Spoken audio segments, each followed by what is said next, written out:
here we see Stardust rolling in on Big Mac's base, and with really nothing from the, no way to deal with them. Bog using his own base as a little bit of a decoy, with Ray providing a little bit of support on the bottom, taking out a few of these stragglers here. And here we see Boggs moving in on Raven's base, taking out the Star base. We'll take a look, see what these Stardust bugs are doing to Big Mac's base. You can see that here they are, moving in on the Star base.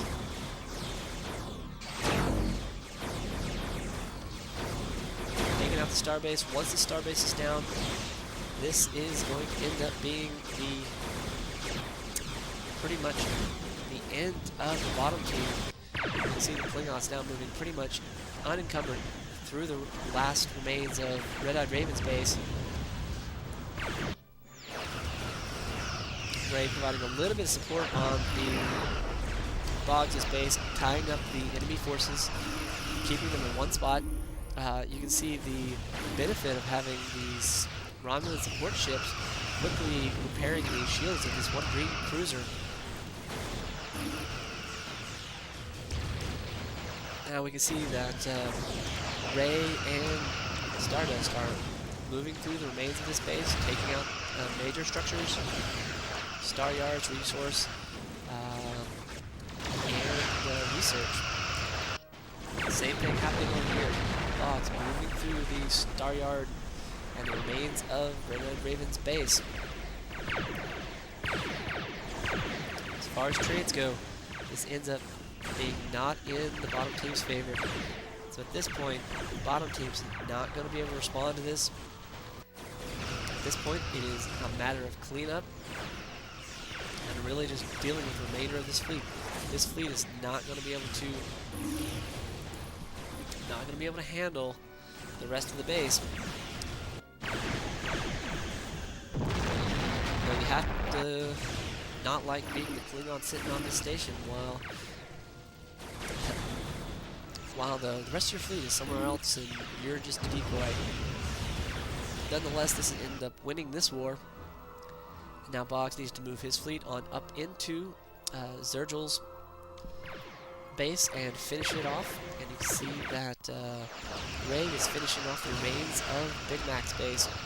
Stardust looks like he's going to head up, possibly take out the remains of the fleet up top that is rolling through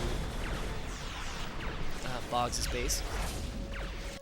Boggs, on the other hand, now mobilizing his fleet, looks like he's going to go ahead and move on in. You can see that Stardust providing, again, a little bit of support with his bombers. And these support refits, again, proving to be a little bit nasty. The